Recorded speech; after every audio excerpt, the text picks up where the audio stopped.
Good morning, everybody. Welcome to the PT&I's Daily Show. Happy Friday morning. I hope your morning is off to a great start. My name is Alan. I'm happy to be your host today here on Fitness Athlete Friday, the best darn day of the week. I currently have the pleasure of serving as our Chief Operating Officer here at ICE and a lead faculty member here in our Fitness Athlete Division. Fitness Athlete Friday, we talk all things CrossFit, powerlifting, Olympic weightlifting, recreational bodybuilding, running, rowing, biking, swimming, triathletes, marathoners, anybody who's out there getting after it on a regular basis. We address all things relevant to that population. Some courses coming your way really quick from the Fitness Athlete Division. Your last chance to catch us online for our 8-week online entry-level course, Clinical Management of Fitness Athlete Level 1 Online, will begin November 6th. So that's just 2 weeks away. That'll be our last cohort of the year. That class will take us right through the holidays, and then we'll take a little break. The next cohort after that will be available sometime in the spring. So if you've been hoping to join us for that class, November 6th is your last chance for the next couple months. Live courses coming your way between now and the end of the year as we get into the back half here of quarter 4. You can catch Zach Long down in Birmingham, Alabama. That'll be the weekend of November 4th and 5th. That same weekend, Mitch Babcock will be in San Antonio, Texas. The weekend of November 18th and 19th, Mitch will be in Holmes Beach, Florida. Beautiful place. Just actually took a vacation there a couple weeks ago. Wonderful place to get to, especially in mid-November. If you're from the Northeast or the Midwest, Florida's a great spot that time of year. That class just has 1 seat left. So if you've been looking to get baby both to Florida and to Fitness Athlete, that is your chance. And then our very last live course of the year from the Fitness Athlete Division will be December 9th and 10th. That will be out in Colorado Springs, Colorado. That course will also be with Mitch Babcock. So check us out online. Check us out live. We'd love to have you here at the end of the year before we get into the holidays. Today's topic, we're going to take a deep dive into form and mechanics. Does form matter? How much does it matter? We hear this question a lot in our courses as we're introducing movements, instructing the basics of how to perform some of the most basic movements, your squats, your deadlifts, your presses. This may be a question that you get from athletes or patients in the clinic. And for a long time, and even right now, this is kind of a very dogmatic, campy approach to this topic of, yes, form is the most important thing, or no, form has no application at all. We've even heard things like sheer force is an artificial construct created by physical therapists to scare people away from moving. Physics doesn't matter as much as we thought it did. That movement, however it happens, is normal, natural, and that's how the human chooses to move, and there is no right or wrong way to move. So where's the magic lie? Where's the evidence lie? What actually works in practice in the gym with real human beings, and what are some pearls to take away from the discussion on form? So often we get questions of, does it really matter if the low back rounds during a squat or a deadlift? Does it really matter if the back hyperextends with overhead lifting? Who cares if someone catches a snatch with a bent elbow, or they never reach full extension of the elbow at the bottom of maybe a pull-up? If someone presses their jerks or snatches out, is it really that big of a deal? So today I want to approach this topic from a couple different directions. I want you to go back and watch last Thursday's episode or listen to it on evidence-based medicine about making sure we're addressing all of the facets of evidence-based medicine when we approach a really hot topic like this that also has a room for a lot of interpretation one way or the other. We need to look at what does the evidence say. We need to look at what does our friend physics say. What does our clinical experience say as far as what is our anecdotal experience with clinical pattern recognition with actual patients and athletes. And then what does the patient say? What matters to the patient? Patient expectation and input matters. So let's start from the top. What does the evidence say? As much as we don't want to hear this, we don't have a lot of strong evidence either way in this discussion about form. When we talk about what does the evidence say, we have nothing concrete or strong for or against poor mechanics and lifting. We have a ton of research out of the functional movement screen space that looks at movement quality and its association to injury. And time again, I have to declare my bias. I hate that test. I think that test is total garbage. I think the research supports that test is total garbage. And when we look at does particularly unweighted movement transfer to predicting injury, We have stacks and stacks and stacks of research across a wide variety of populations, recreational athletes, tactical athletes, first responders, professional athletes, that shows the association between quality and injury prediction or injury risk reduction is simply not there.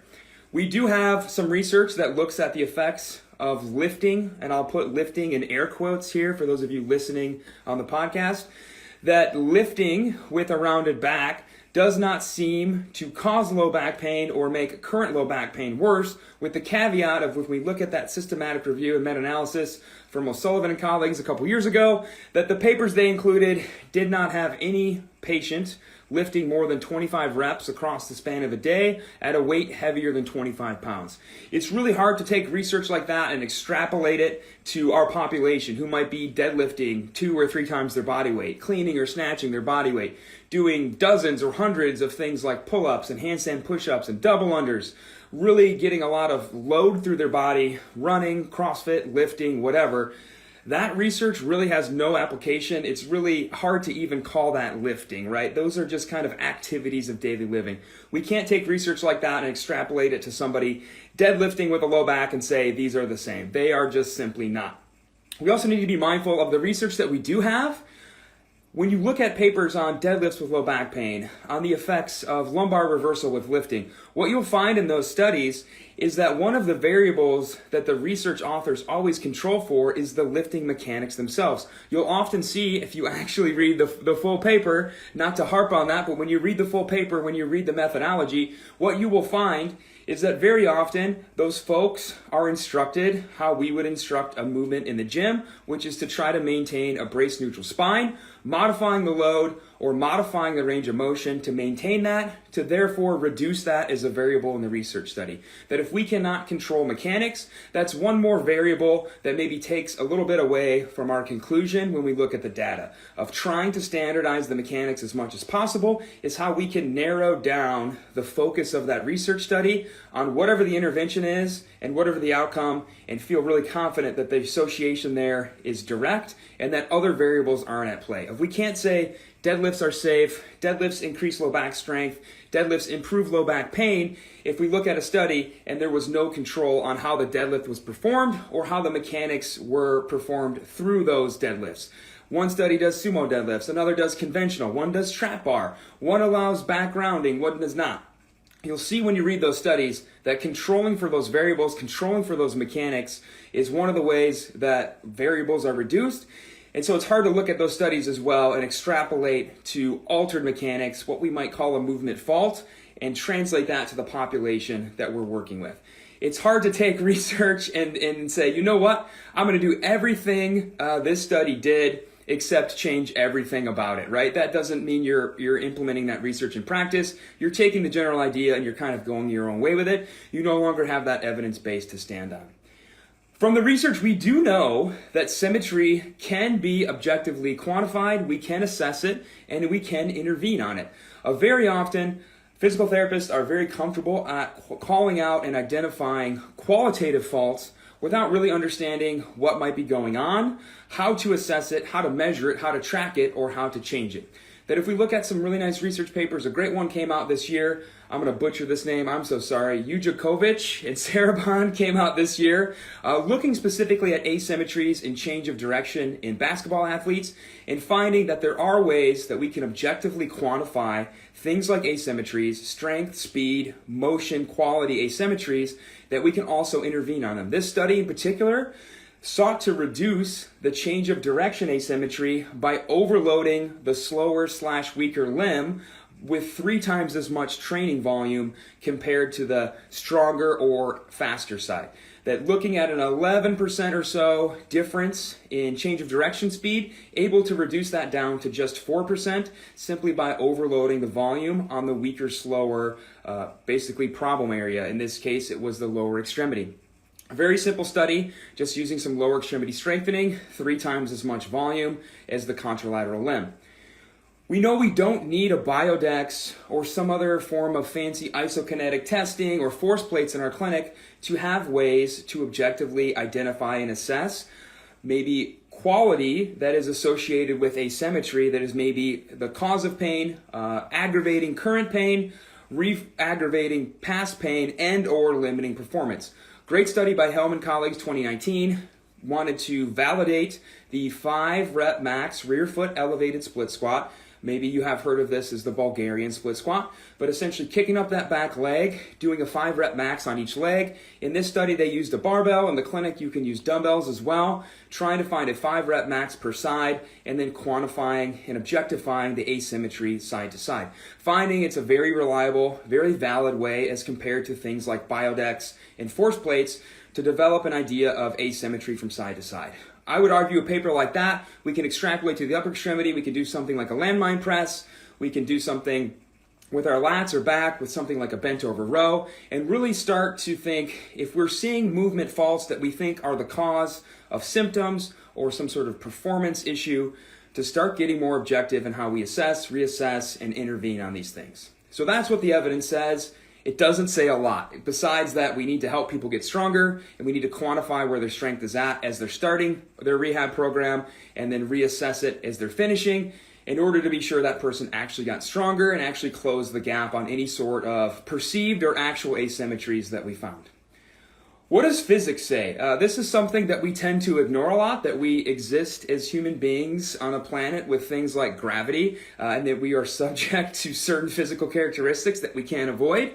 Physics would say that the shortest route between 2 points is a straight line, and anything else, any other extraneous movement, is a force leak. Any amount of force leak doesn't matter what your sport is. If you're an Olympic weightlifter, a powerlifter, a CrossFitter, a gymnast, a swimmer, a runner, the more inefficient your mechanics, the more extraneous movement, the more your leg kicks out into circumduction in your run, the more your lower back rounds and extends back and forth as you go through deadlift reps, the more you bend your knees or bend your elbow in your pull-ups, it doesn't matter. The more extraneous movement you have, the more you're leaking force out of your system, the more you're limiting your top-end performance. I have yet to this date see anybody break the deadlift world record by doing a Jefferson curl. Yes, under extreme loads, we might see a little bit of low back rounding, but we don't see people intentionally initiating a 1,500 pound deadlift with a Jefferson curl mechanic. They tend to approach the barbell over and over again in a similar fashion, either setting up in a conventional or sumo deadlift and really doing everything they can, again, to minimize extraneous movement, put the maximum amount of weight through the ground to lift the highest load up in the air. That is performance, that is physics. We have to remember, unless we can invent some sort of technology or better understand physics, we can't get around that. So that's the evidence, that's the math. What does our personal experience say? Our clinical experience, maybe some of you would say this is anecdotal, but remember, part of evidence-based medicine is our clinical experience. Our clinical experience would say that those folks in the gym that we see performing pull-ups, overhead movements with things like a constantly bent elbow tend to be the people that we most often see over in the PT clinic for stuff like elbow pain. That the folks who rock up on their toes, catching their cleans, their snatches, because they lack ankle dorsiflexion, are the folks that we tend to see coming into the clinic with things like knee pain. That those folks who always quarter squat, no matter how much we try to help them get to a deeper range of motion, a greater range of motion, whether it's working on their mobility, elevating their heels, giving them a squat to target, whatever our coaching cues, corrections are, those tend to be the folks in the clinic with things like knee pain and hip pain. And those folks who show up with lumbar rounding in the bottom of their deadlifts as they're pulling the deadlift off the floor, the bottom of their squat, catching a clean, catching a snatch, those tend to be the people who come to see us for low back pain and hip pain in the clinic. And that connects really well to the third part of evidence-based medicine of what matters to the patient. We have to understand these folks are often aware of their faults, especially the more they've been training, the less faults they tend to have, and they're more acutely aware of the ones they have left.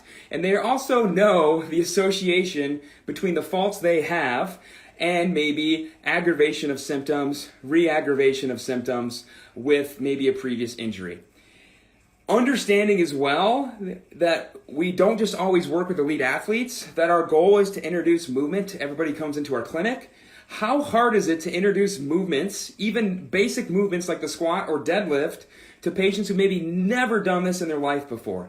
not even with a barbell. Maybe we just hand Doris a kettlebell for a goblet squat, or we have Frank just deadlifting a kettlebell off the ground.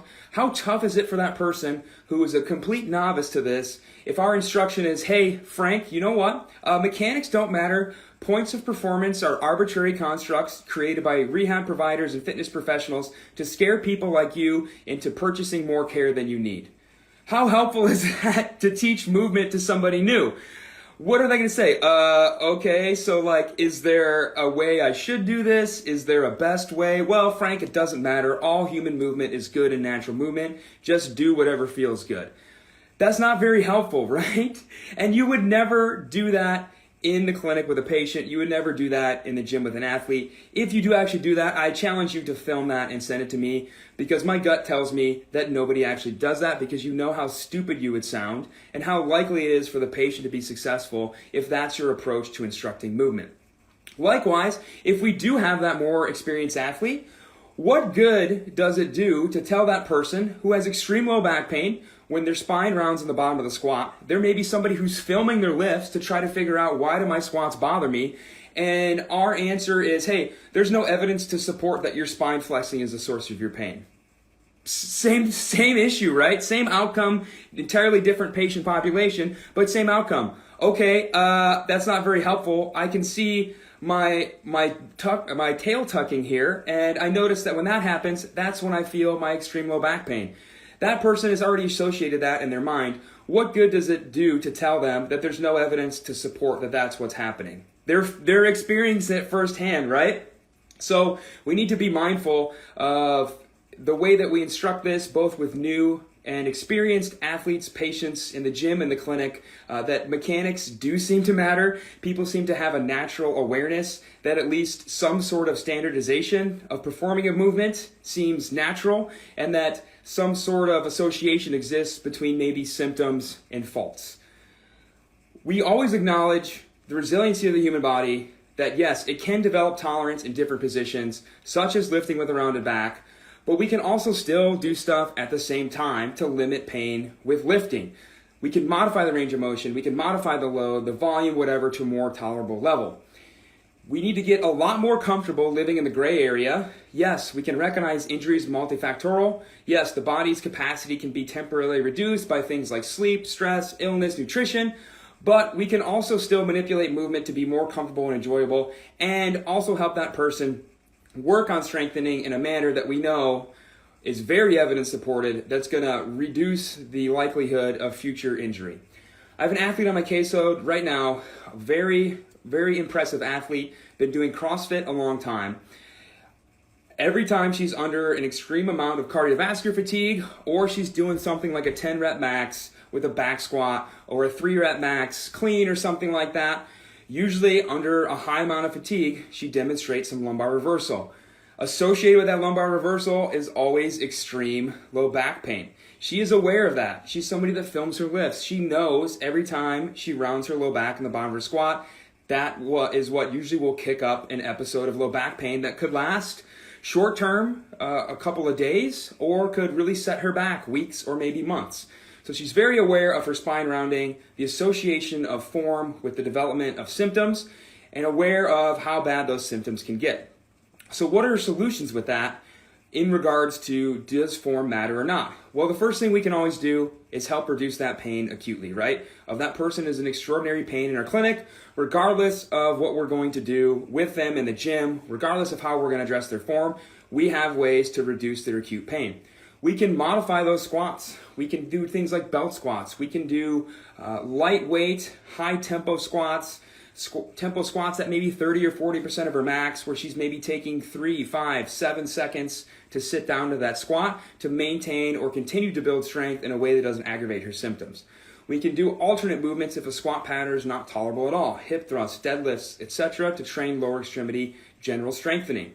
Yes, we can build up general strength and endurance of the low back, the legs, the posterior chain as we're getting more comfortable, but we can also spend some time working with that athlete on their mechanics of what's going to probably help you the most is that under extreme fatigue, You know how to breathe and brace. You know when to call it for the day when you know you're extremely fatigued so that you don't find yourself in this position again and again. And yes, the final step there is probably to layer in some intentional lifting in that, what we would say, poor mechanical position, right? Let's also add in some rounded back lifting so that we expose ourselves to the movement, so the only time we encounter it is not under a 10 rep max on the 10th rep where we tend to encounter our symptoms. So let's do things like sandbag cleans and sandbag squats and yes, Jefferson curls and other things like reverse hyperextensions. Let's do all the things. We don't have to focus just on form, but also form matters. We need to train in that position so that when we get into that compromised form position, it is going to have a less likelihood to be symptomatic and set that athlete back. And finally, we need to go beyond pain into performance. What does the evidence say? What does physics say? What do we say? What does the patient say? What does performance say? Of what can you possibly help an athlete with who comes into your clinic who wants to pay you $150 an hour to improve their snatch, and you say there are no optimal mechanics to complete the snatch? We know that's not true, right? People who win gold medals in clean and jerks and snatches tend to lift a certain way. They tend to all show relatively the same mechanics. That tells us that mechanics seems to matter a lot in regards to high-level performance. There's a reason those Olympic weightlifters tend to initiate their pull off the floor in the same fashion, going through their first pull, their second pull, their receiving position, the jerk overhead, or the catching of the snatch. There's a reason that it looks pretty much textbook no matter who the athlete is, how tall or short or big or small they are, or what their race or gender is. They all tend to show the same mechanics time and time again. It seems like it's physics at the end of the day. We don't see anybody breaking the snatch world record with a rounded back deadlift to a muscle snatch, do we? And I think that tells us a lot of now beginning to shift towards using mechanics to push performance. And again, as long as we can be objective about it, I think that is the way to go. So what does the evidence say? We have nothing strongly for or against poor mechanics in lifting as it relates to people actually performing resistance training, not just picking up pins off the floor with a rounded back. We need to be mindful that research studies tend to standardize points of performance for lifts such that everyone is performing the same thing the same way every time. What does physics tell us? It will always tell us, unless something miracle happens with a change in physics, that the shortest route between 2 points is a straight line. Mechanics matter in performance. Straight lines are strong lines. What does our clinical experience tell us? That people who tend to move like crap, especially under increasing amounts of load and or volume, whether it's due to poor mobility, going too heavy, going too fast, those tend to also be the people who need a lot of healthcare treatment, right? Those folks who tend to move quite well tend to have maybe one particular fault that they're usually aware of, and that they're usually also aware of being associated with their symptoms, and we need to be mindful of that. And what do those patients say? People who are already active are usually aware of that fault. They're usually aware of when and how they demonstrate it, and they are usually aware of that it's associated with some sort of symptom, development of a new symptom, re-aggravation of a previous injury, that sort of thing. We know the group of people we probably need to help the most are inactive patients, the other 90% of the population, right? The majority of the people on our caseload. Inactive patients, people who are complete novices to movement, can't learn things in a structured manner that they're going to be able to repeat them on their own in the gym or at home in the garage or whatever. If our approach is that physics, points of performance, faults are just artificial constructs that we create to scare them and somehow fleece the general public out of their money. And then also finally, something to remember is that you'll be stuck on a hamster wheel in your clinic forever just treating people in pain if you're not able to transition people to the lifelong fitness and performance side of what we can offer them. At a certain point, mechanics do matter as it relates to top-end performance, as it relates to goal setting, and you're crazy if you think, quote-unquote, normal people don't want to increase the amount of weight they can snatch or how fast they can run their mile. We need to be mindful that with top-end performance, when people want to see their 5K time come down or their 1 rep max back squat go up, that mechanics really, really, really do matter. So mechanics, do they matter? It depends. But there's probably more to be said for mechanics mattering for a performance aspect, for an instruction aspect, and for overall higher quality and the ability to perform more movement more often, which is the goal, if we are aware of mechanics, but also being mindful that sometimes they don't matter, especially if we're not being objective about assessing them, reassessing them, and what we're doing to intervene on maybe trying to improve mechanics. So, tough discussion, but I think it's worth one having. I hope you all have a fantastic Friday. If you're going to be at a live course this weekend, I hope you have a great time. We'll see you all next week. Bye, everybody. Hey, thanks for tuning in to the PT on Ice Daily Show. If you enjoyed this content, head on over to iTunes and leave us a review. And be sure to check us out on Facebook and Instagram at the Institute of Clinical Excellence. If you're interested in getting plugged into more ICE content on a weekly basis while earning CEUs from home, check out our virtual ICE online mentorship program at ptonice.com. While you're there, sign up for our Hump Day Hustling newsletter for a free email every Wednesday morning with our top 5 research articles and social media posts that we think are worth reading. Head over to ptonice.com and scroll to the bottom of the page to sign up.